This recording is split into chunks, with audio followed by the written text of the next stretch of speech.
Hey everyone, welcome to today's webinar where we're talking all about GA4. We'll just wait a couple more minutes for a couple of people to join and then we'll get started.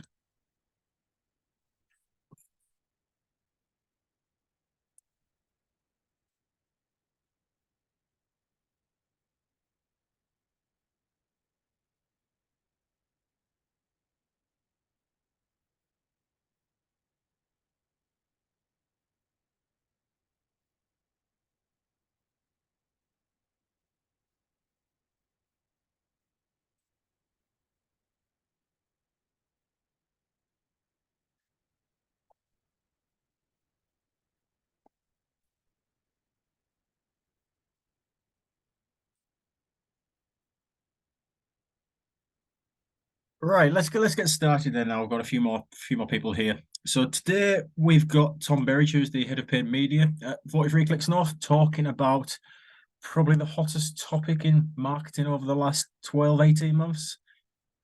One with a very negative perception from all the conversations I've been having with people. And I think what we'd like to do today here is give a bit of an overview of actually what is happening with GA4, and Tom can actually show you what it is, why the changes are there, and also how to then go ahead and set up some of the reports. And it's not all as bad as what people are talking about. So I guess, Tom, over to you.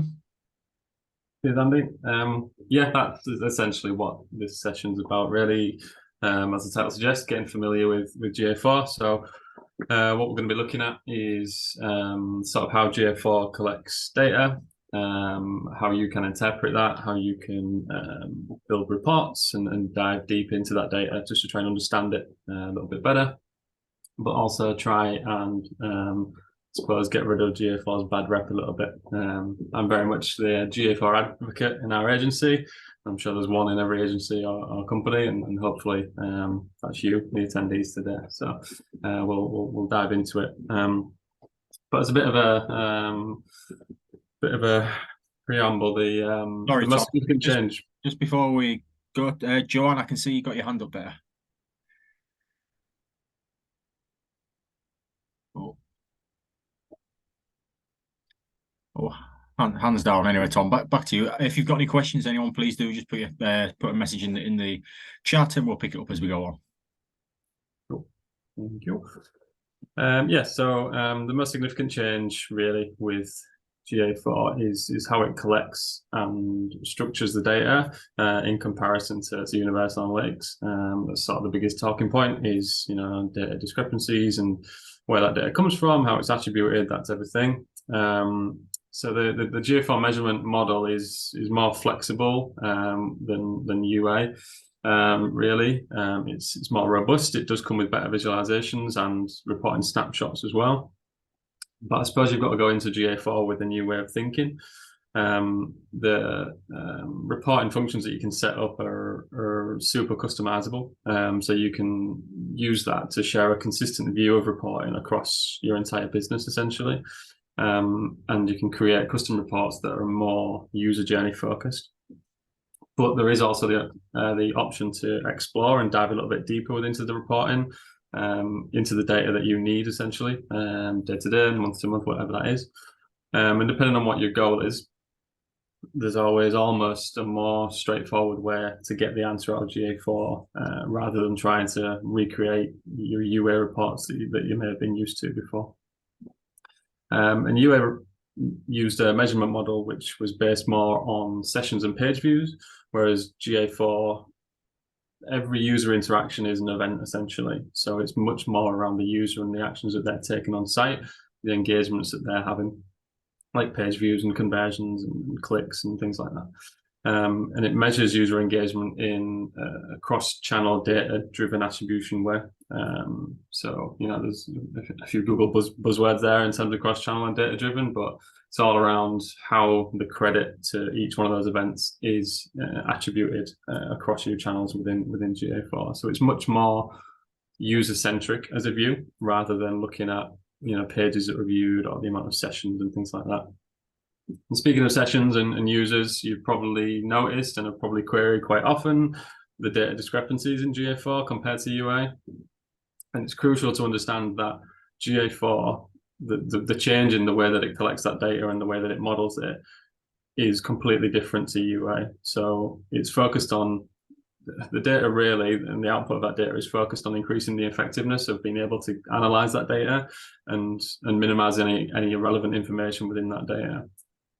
Now, the way that the change in the data collection between the user counts and session counts and the drop that you probably see between UA and GA4 is because you're looking at users that are in GA4, you're looking at users that are interacting with your site rather than people that are just coming on and viewing with zero interactions. So it's much more, as we said, user-centric.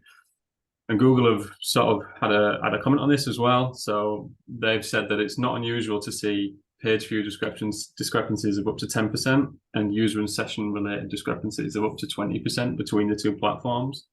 And they've also said that it's not a cause for concern, which is easy for them to say, of course. But, you know, when we're looking at reports that we're used to and having to speak to board members and things like that, you know, that's a huge gap essentially. But, you know, we have that comment from Google, and hopefully today's session will sort of explain why those discrepancies are there as well.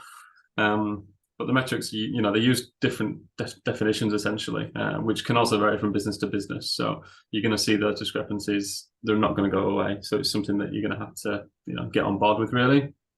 When it comes to sessions, there is sort of an estimation on session counts. So GA4 properties use a statistical estimation of the number of sessions that have occurred on your website or your app. And it does that by estimating the number of unique session IDs. So it's not counting specific sessions. There's very much an estimation around that. So there's going to be discrepancies there as well. So if you've seen those discrepancies in users and sessions and things, that's why it's the way that the data is collected and the way that it's attributed within the platform. So talking about events and GA4 events and things, as we said, it's much more user-centric, and there are a lot of events within GA4. So I'll just talk a little bit about what those events are. So there are 4 main types of events in GA4. So we have automatically collected events. So that's things like page views and clicks and scrolls, things like that. They will start to collect on your site or your app as soon as you implement the GA4 ID on site. As soon as that analytics code is there, those automatically collected events will start triggering with the new event reporting. There are also enhanced measurement events, and these are collected once you enable enhanced measurements within your GA4 property. And this is things like form submissions, file downloads, video views, things like that. And there's no code level changes for these. These will happen once you enable that enhanced measurement. Then we also have recommended events. So this is just another list of GA4 events with recommended names that you can use to build out a bigger picture of your events or your conversions on site. Things like generating a lead or purchases. We have recommended events named that you can use. And then, of course, we have custom events as well. So these ones that you can define either through code or through Tag Manager to perform, to trigger on, you know, key events that are happening on your site. Obviously, these may take a little bit more work or some dev input, but you can build out those custom events as well. So we'll sort of cover that data point and the events, and we'll get into a bit of an overview of the platform now. So I'll go through the main dashboards, the navigation, a little bit on the reports, and a couple of other features as well that you'll be able to see within your navs. So for the purposes of the webinar, I'll be using a couple of GA4 accounts. One is Google Merchandise Shop, which is just a demo account. Everyone has access to this, so if you just go into your drop down, you can search for demo, and you can use the Google Merch Shop to have a look around and use that if you don't want to do it in your own account. Essentially, there's a lot of data in here, so it's quite insightful sometimes. We'll also be using a sandbox account that we have in our agency, which we can use to show how to build custom reports and things like that. So I'll be switching between the two throughout this. But this is the main dashboard overview. So essentially what this does is offer you a bunch of cards on specific insights within the data. And each one answers a question about your business, essentially. And you can, they're pretty much interactive, so you can click through different things and see what each card is doing, what each card is telling you. Some of them you can change some of the dimensions or metrics that you're looking at, so you can view those. And if you want to drill down further, you can always click into the actual detailed report, which is a little blue click underneath, and that'll take you to a more tabular format report on that particular set of data, so you can see that. These overview reports are quite common throughout GA4, which I'm sure you've seen, and we can show you how to customize these ones as well.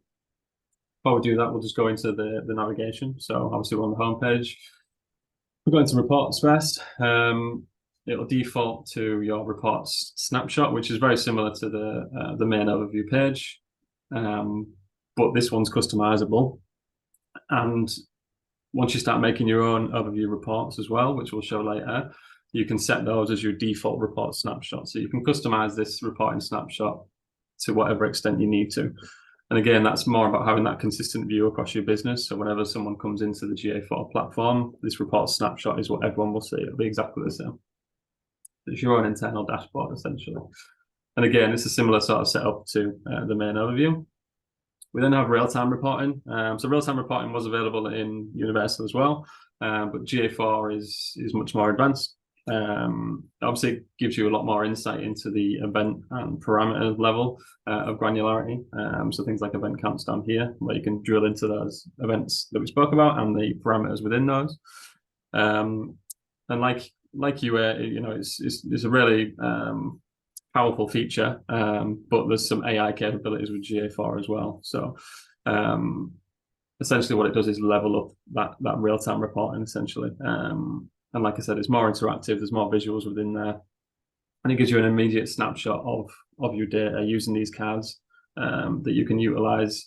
It's great for debugging if you've had some recent implementations on site, and it just gives you that real-time view of the last 30 minutes of what's happening on your website or your app, essentially. And then we can drill down into these reports. So the reports underneath, essentially what we have is your topics. So these larger drop downs, these three are called topics in Google's language. And then underneath that, we have the different sections within those as well. So within each section, you'll likely have an overview report, which is like your snapshot report with all the cards in there. And then that'll be followed by a number of detailed reports, which are the more tabular format ones.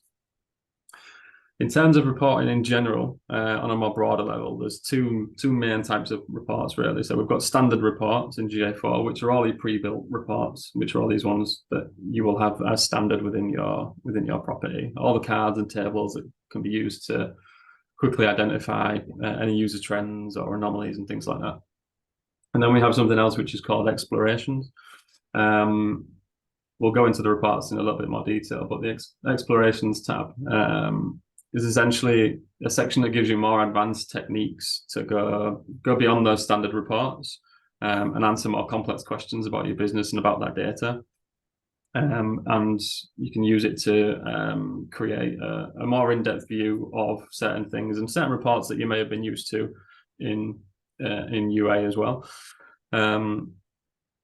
We'll go into explorations a little bit more later on, but it's a really strong tool and a bit of a game changer, really, to dive into that data and get the level of detail that you may be looking for within GA4. It did used to be available, or was available in Universal if you were a paid 360 user, but with GA4 it's included in all accounts, of course. Then the last part on the nav is the advertising section. So everyone can access this area of the navigation, but obviously it only gives you good insights if you're doing advertising on your website or app, essentially. But essentially within it, it gives you a look at how your advertising performance is doing, obviously, across your channels. You can compare models and you can look at your conversion paths. So looking at how your customer path to conversion is happening across different channels and how that attribution is being divvied out. The model comparison, you can compare different attribution models. So you can look at last click or data driven, whatever that may be. And then the advertising snapshot is, of course, like your similar snapshots with all your cards, giving you your data there. And then the last area of the nav is just the admin, which I'm sure if you've been in GA4 recently, you would notice has had a bit of a facelift. So they've sort of geared this to be a little bit more streamlined. So grouping different settings a little bit better, so you can access that information a little bit easier, essentially. Nothing's particularly changed within that in terms of content. It's just the layout for you, essentially. And then I just wanted to show you, before we get into the differences between GA3 and GA4, is a couple of functions that you can use within GA4 just to give you quick fire information and insights, essentially. So one is what Google calls intelligent search. So you can use the search bar at the top to get quick answers out of the platform that you might need. So if you wanted to look at users, it'll prompt you with certain things. So if we looked at users yesterday, or new users yesterday, we'll go with that. It'll give you a scorecard straight away, so you can see that information instantly.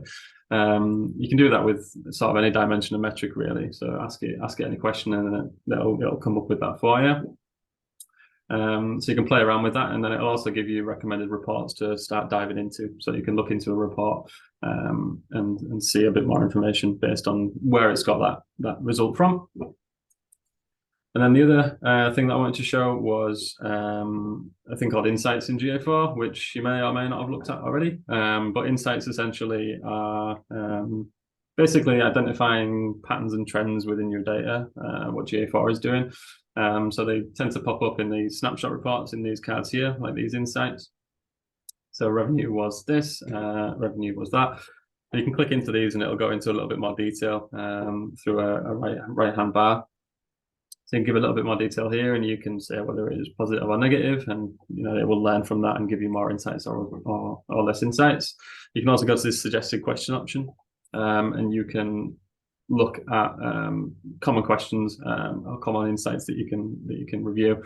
So how many users from organic in the last 30 days, and then that'll take you to that particular insight as well, so you can view that. So if you need quick fire answers out of the platform, use the insights and the intelligent search, and you'll get that instantly for you. Okay, so we'll just move on to a little bit of comparison between Universal and GA4. So as Andy said in the beginning, GA4 has got a bit of a bad rep overall, but there is a bit of a common misconception that it's a dumbed down version of Universal. I can see why it looks pretty simple on the surface, but there is more to GA4 than meets the eye. Essentially, there's a lot of reports that are hidden within the nav and within different reports. And out of the box, it looks like really you've only got 18 reports overall, whereas within Universal you may have been used to dealing with dozens, if not hundreds, of different reports. So it does look like a simplified version, but there is more to it than you see from day one, really. So I'm just going to go through a few different updates and key features between the two, and then we can start drilling down into a bit more reporting as well. So obviously we spoke about the new admin experience, so they've refreshed that. There's been a couple of other updates to admin. So GA4 now integrates to Salesforce, where you can sync audiences. So that's a recent update. So if you run with Salesforce as a CRM, you can start linking those up, and you can sync your audiences between those and use them for your remarketing efforts. Within GA4, which you couldn't do in UA, you can create and modify specific events, which we'll get into a bit of event creation down the line. But essentially, you can add additional event tracking using the enhanced measurement side of it, but also create specific events based on certain triggers and certain audiences and things like that.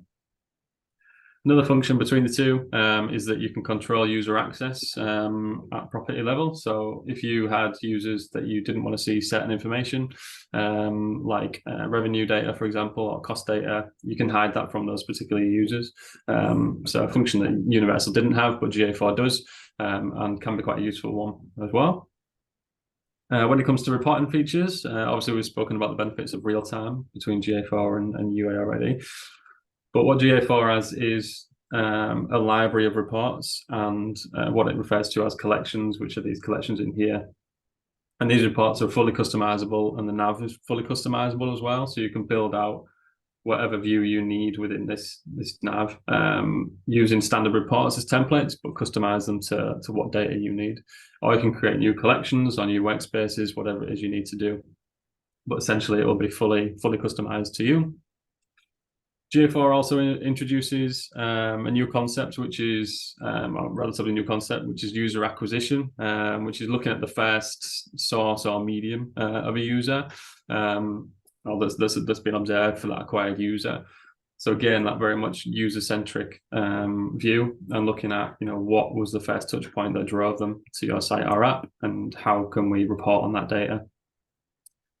It also offers a debug view within the platform. So debug view, again, is great for any implementation that you've had on site, but also to troubleshoot anything that's going on in the site that you may be struggling with. Obviously, once you have debug view enabled and you've got a debugger on, then you can pick up events and track whatever's going on your site or app within here. And it's a good way of quickly troubleshooting anything that's going wrong. We also have comparisons within reports. So comparisons on GA4 are a little bit like segments, and sort of replace segments from Universal. They're a scaled down version of segments, really, but it gives you a simple comparison between certain data sets, essentially. And we can show you a little bit of that later on as well. And some lost features between Universal and GA4 before we move on. So custom dashboards have gone off Universal. Google does recommend that you use Looker Report anyway, Looker Studio, because it's more powerful. So custom dashboards are gone.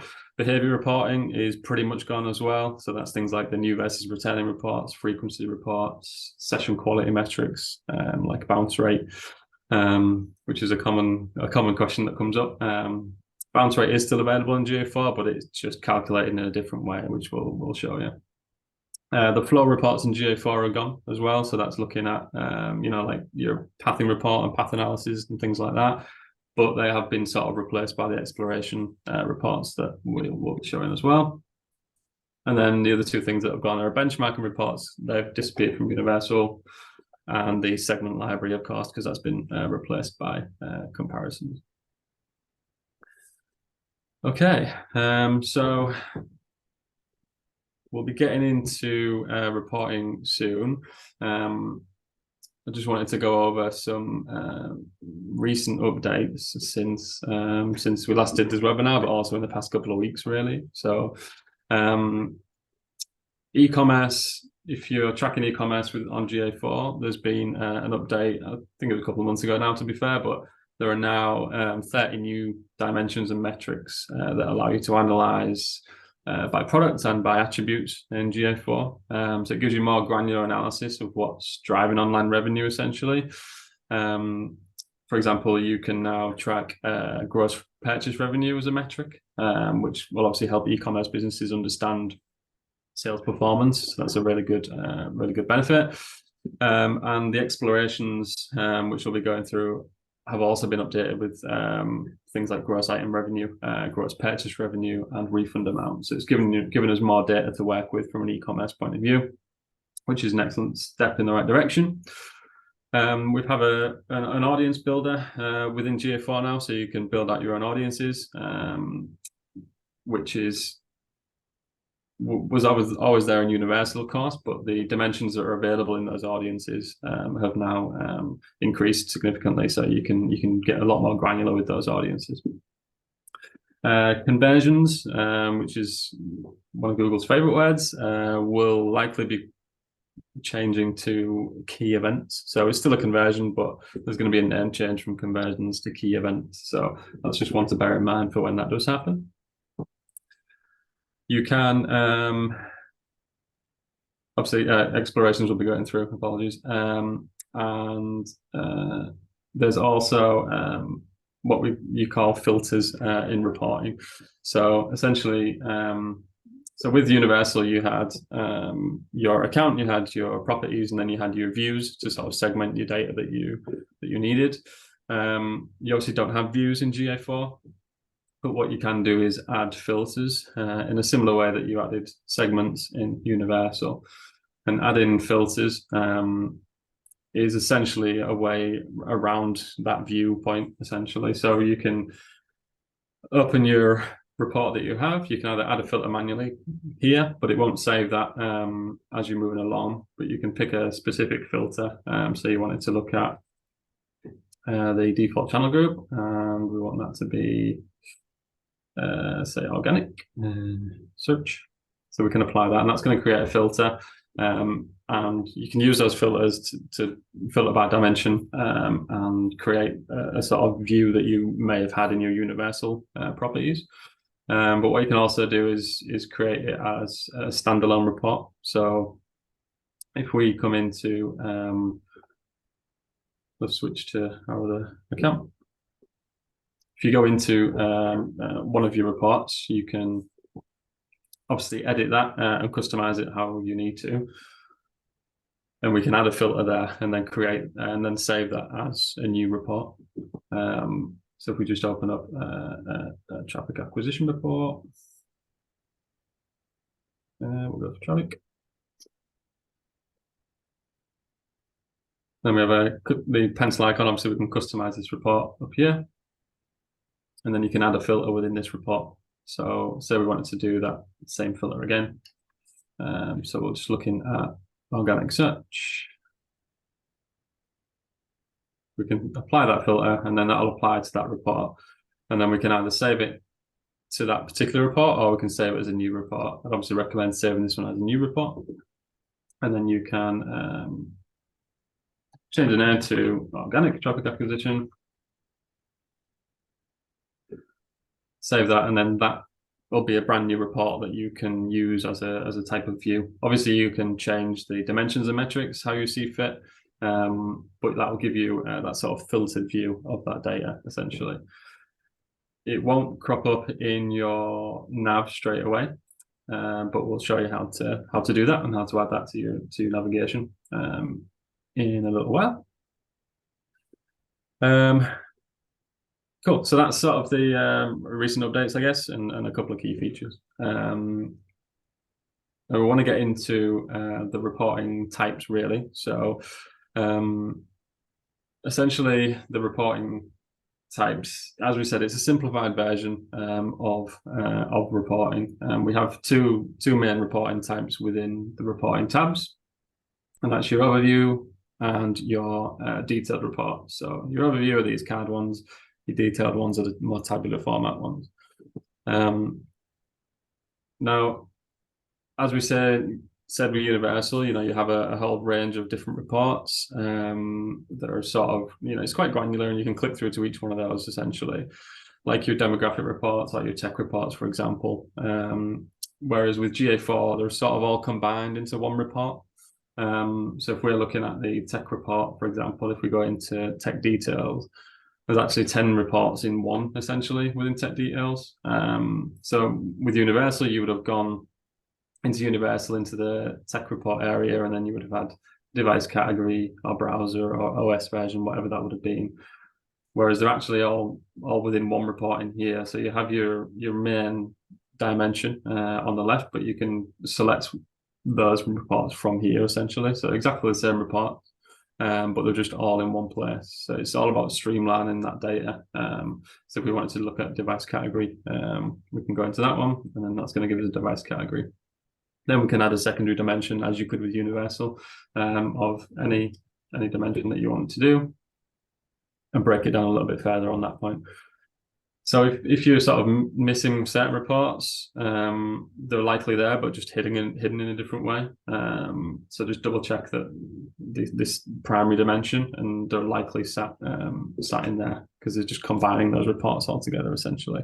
And it just keeps them together in a logical way, essentially. And with reporting, there's a couple of metrics that you sort of want to keep track of, really.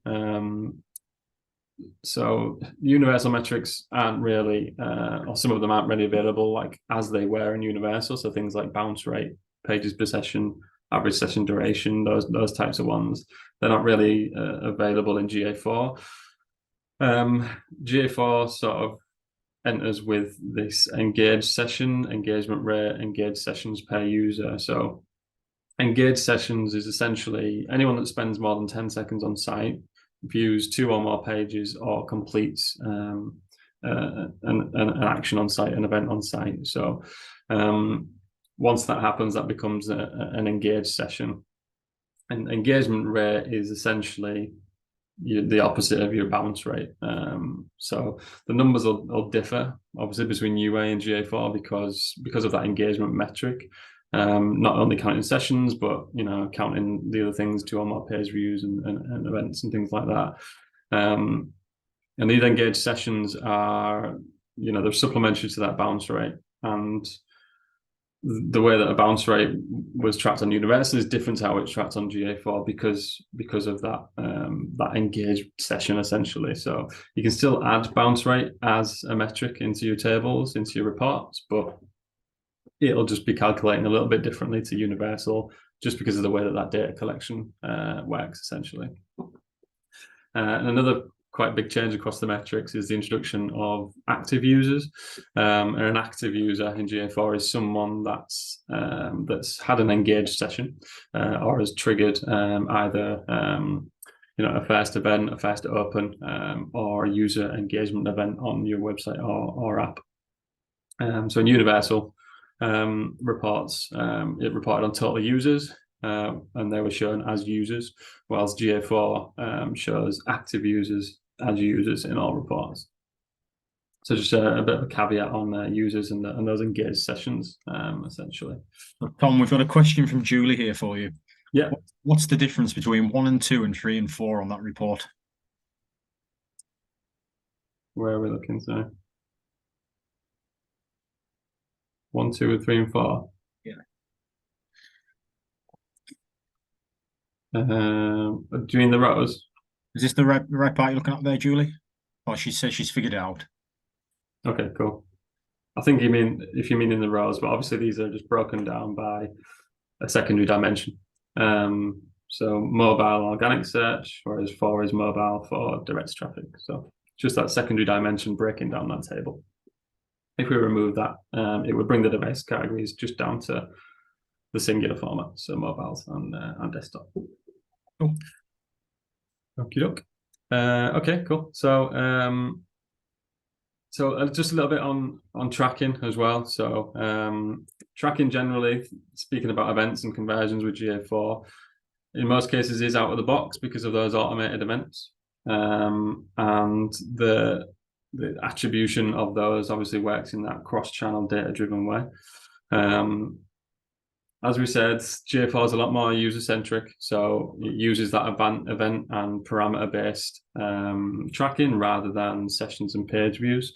But GA4 offers you the ability to build out your own events within and outside of those auto events as well. So I'm going to show you how to build out a custom event essentially within GA4.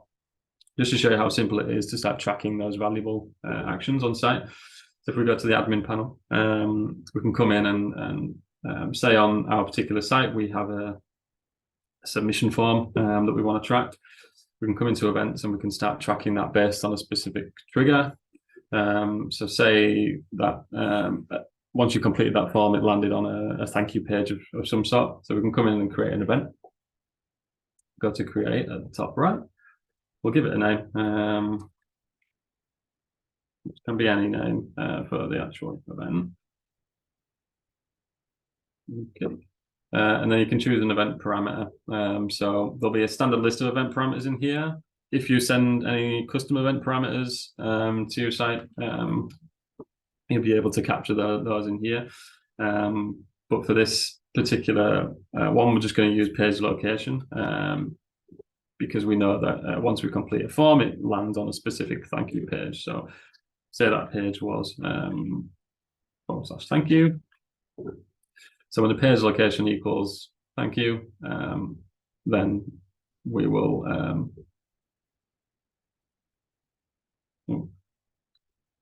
again. Oh, sorry, contains. There we go. Contains, thank you. So when someone lands on that thank you page, as long as that trigger is correct, and you'll know that on your site, it's going to trigger a contact form submission, and then we'll create that event. So that event's now created. So that's happened. You can come in and you can edit that event if it's not triggering correctly, or you need to change it in any way. So that event will start tracking once people start landing on that page after completing that form. And you can then come into conversions. If it's a valuable event, then we can toggle that as a conversion. We've got contact form submission in here already, but once it starts tracking, it'll crop up in here. And then you can use this toggle to either mark it as a conversion or not, based on what you want to do. So that contact form submission's gone now. But once it starts tracking as an event, it'll crop up again within this report, and then you'll be able to toggle it on and off as you see fit. So quite easy to create those contact form submissions, those custom events like a contact form submission.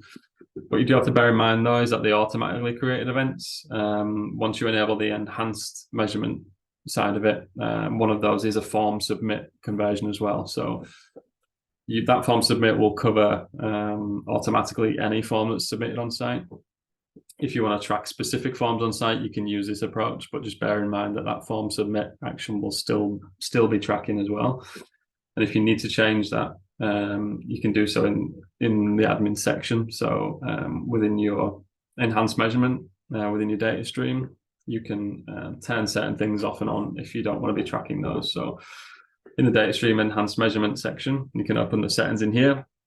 And if you don't want to track certain things, you can turn them off. So we've got all form interactions turned off in here because we're building out our own custom form tracking, essentially. If you want to do the same for video engagements or file downloads, you can do that in here. So you can just sort of tailor the automatic events that are being triggered on site.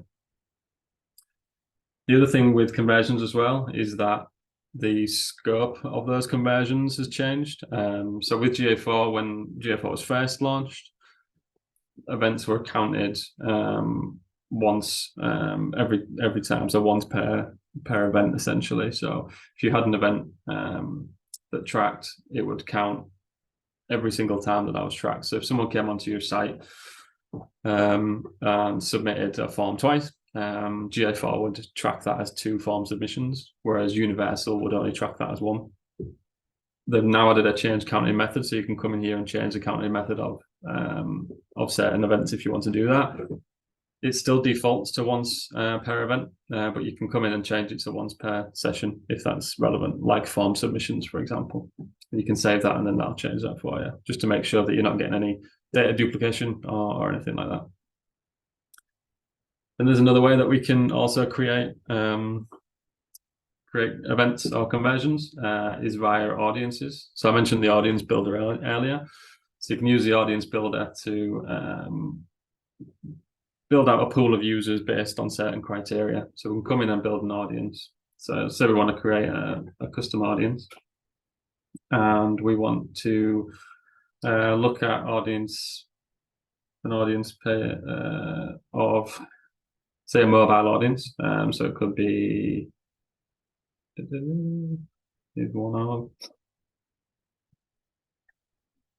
so people come in from mobile, and then that'll give us the size of that audience. So 46 in the last 30 days for this.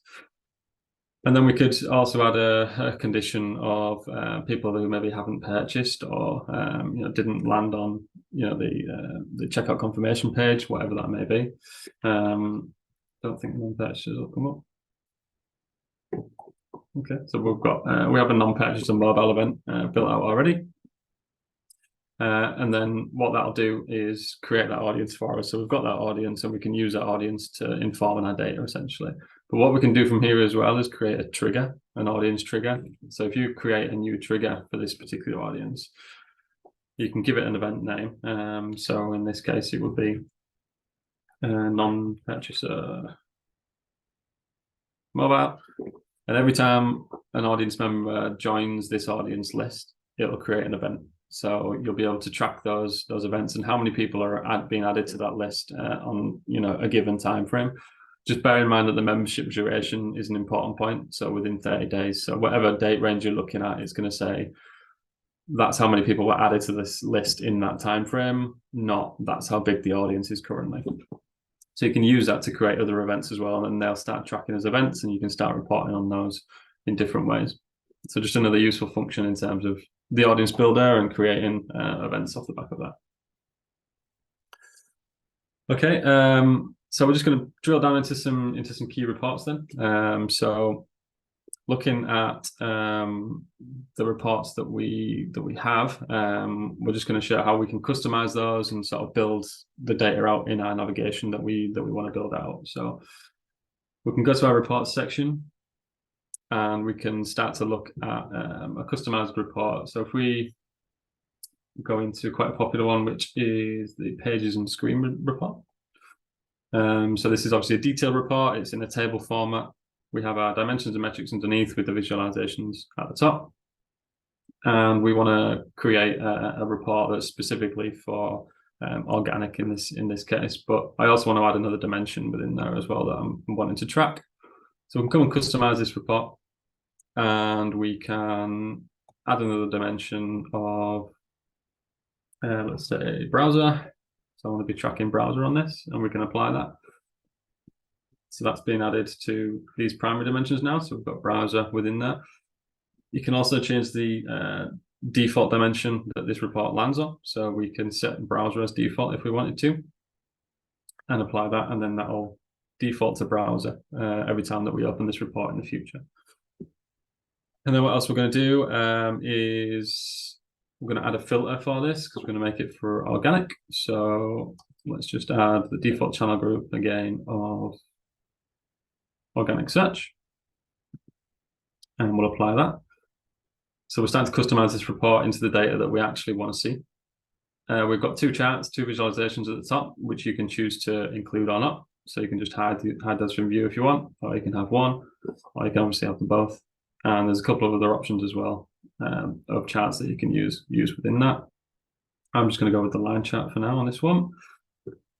And then what we can also do is create summary cards based on the data that's within this table. So if we've added different dimensions, we can create a card for an overview report in the future. So you can come in here and pick your dimensions. So say we want to be looking at browser again, and we want to be looking at users, and we might want to look at total revenue as well from those browsers. Then you can pick a type of visualization that you want. So we'll go for a pie chart in this case. And then any filter that you've added to the report previously, you can either add that filter here. So you can just adopt the filter from the report, or you can add your own filter as well. So we'll just apply the current report filter, which is the organic search one that we added. And we'll apply that, and that's going to create a users by browser card at the bottom. So I'm happy with that report now. So I'm going to save it. But I'm not going to save it to the current report. I want to save it as a new report, because I'm going to build a new topic for me to look at. So we'll save this new report, which is going to be organic. Just reduce the size a little bit. Pages with browser, and we'll save that. And like I said before, that's going to enter your library now, but it's not going to be in the nav straight away. But we're going to go on to show you how we can start building that navigation out. So if we just go back now, we'll head into our library. So your library is sat in your reports part of your navigation. So go into reports, library's at the bottom. And this library houses all of your reports and all of your overviews, all of the cards that you've built out and everything like that. And we have the different collections, and some of these are standard from Google, so you can just click on some of these, and then you've got those reports. Other ones you can just build out your own collections if you want to.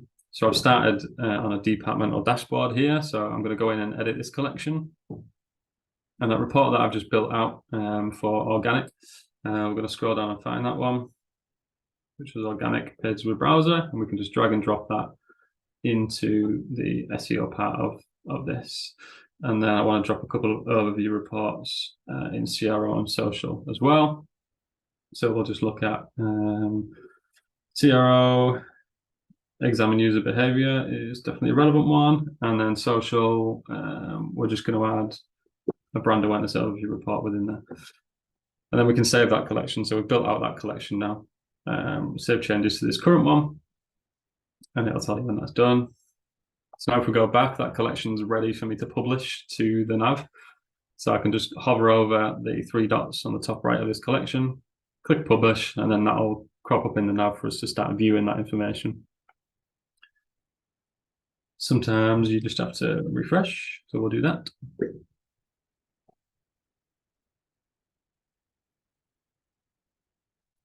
Okay. Okay, so we've got this departmental dashboard now as our own topic within there. We'll just collapse these ones. And within the SEO one, we've also got that pages with browser table that we've just built out, and as well as everything else that we already have within those reports. So we've got that table within there. It's default into browser, which is exactly what we wanted.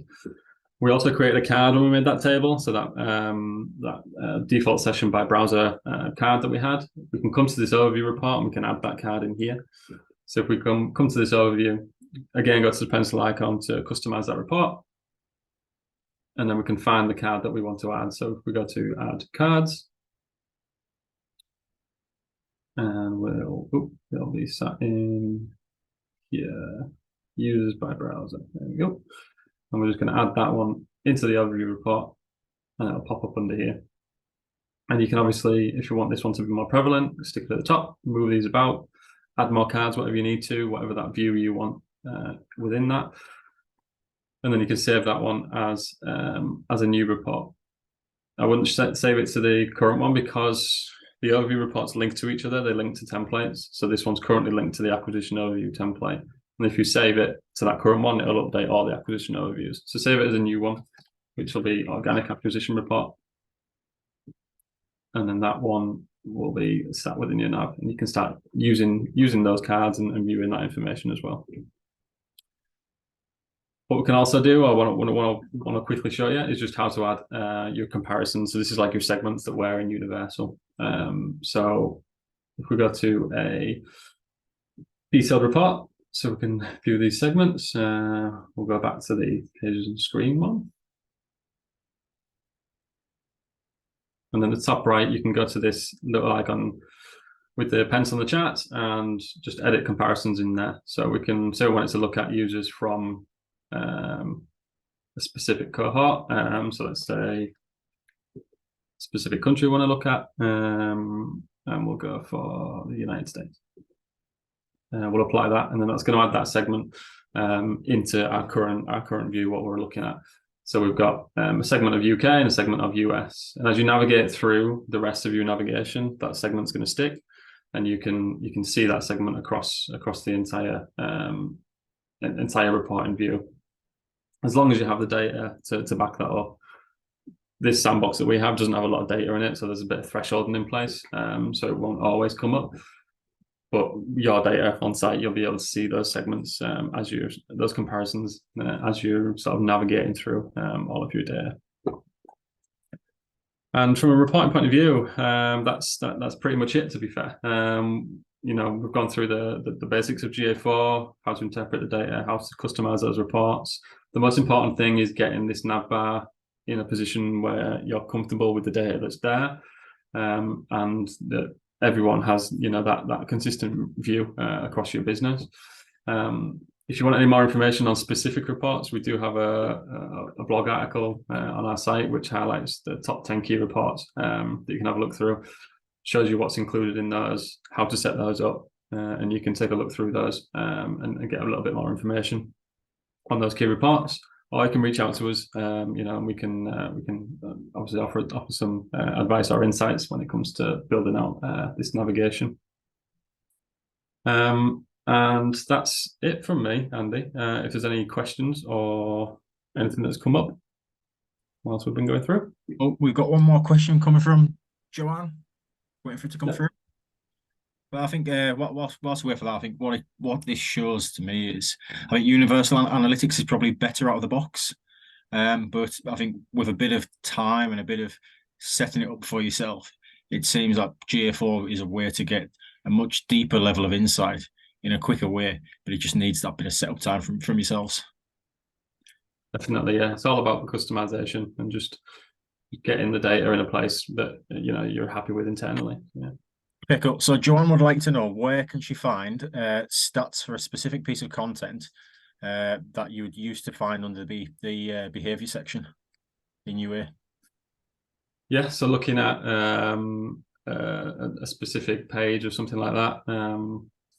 So you can use the pages and screens reporting. So I won't use the one that I've filtered within there, but if we go to engagement, pages and screens,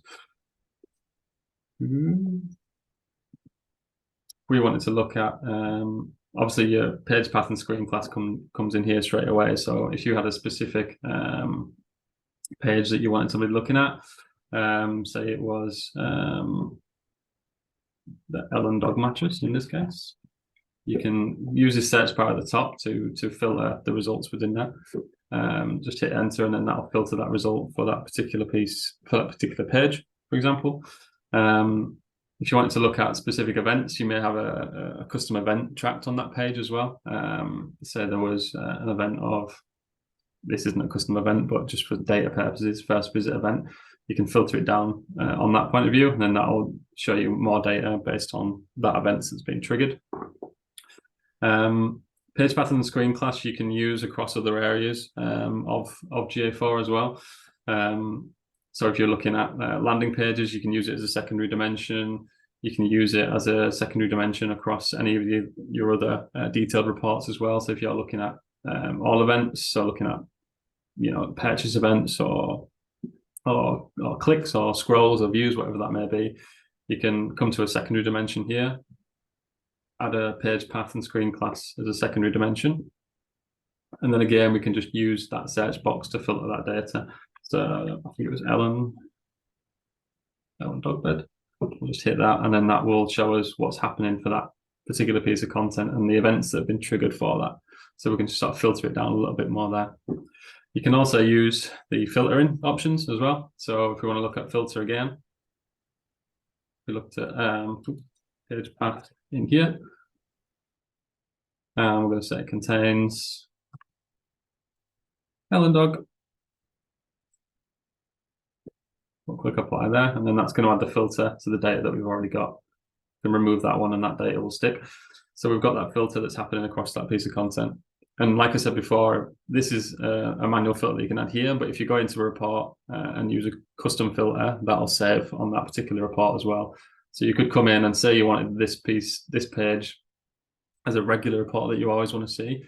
Come in and create this within the customized report area, save it as the Ellen dog report, and then you can add that and publish it to your nav. So you've got that piece of that page within your navigation that you can just click to straight away when you come in, and then you've got that for you. You can also use this share option to email you that information on a frequent basis if you wanted to. So you can schedule an email of that report to your inbox every day or a weekly basis, something like that. And then you're getting that regular update of that particular data. Hopefully that answers the question. And we've got, I think so. And another question from Martin: is it possible to view the data that you see in the top graph on a monthly basis rather than just daily? Yeah. So the visualization. So if we looked at the past few months, let's go back to November. So what you sort of have to do, if we look at something a bit more useful, traffic. So we can add a secondary dimension of month. And so it's going to give us the data by month. Granted, it's only a numbered month within here. The visualizations will only go by day in terms of how that's tracking. Obviously, the longer the date range, you will get these sort of tooltips for each month, which doesn't give you a total, granted. But what you can look at, one, by having the month as a secondary dimension, is say you wanted to look at traffic from organic search for the month of October. Obviously, it gives you that data within that particular row. And again, you can export this data to CSV if you needed to. And then you can start to analyze that data off GA4. It doesn't give you that monthly view like Universal used to, where you could sort of show you a day, week, or month view within those charts. Granted, that's a feature that I miss as well. But the best way I found to do it is using this secondary dimension as month and analysing the data that way. Yeah, not ideal, but hopefully something that they will bring in due course, as they, I guess, they add to the product that they've brought out, just to then replace UA for the first time. Yeah. Cool. Well, I think that's it from the questions, unless any more coming through. So, but firstly, thanks to everyone for listening to Tom, and also a huge thank you for Tom for giving such a deep dive into GA4. And hopefully, we now have a few more people, maybe more on board or less resistant to GA4. It's not going anywhere. It's something we have to adapt to. And it's hopefully this has helped to set you up and to be able to use it a bit more or in a better fashion. What we will do is we'll send around a recording of this webinar. That'll probably be early next week. And if you do have any questions, please do reach out to either Tom or myself, and we'll see how we best can help you. Yeah, thanks for your time, everyone. And if you do have anything, speak soon. Thanks a lot, everyone. Cheers. Bye-bye. Bye now.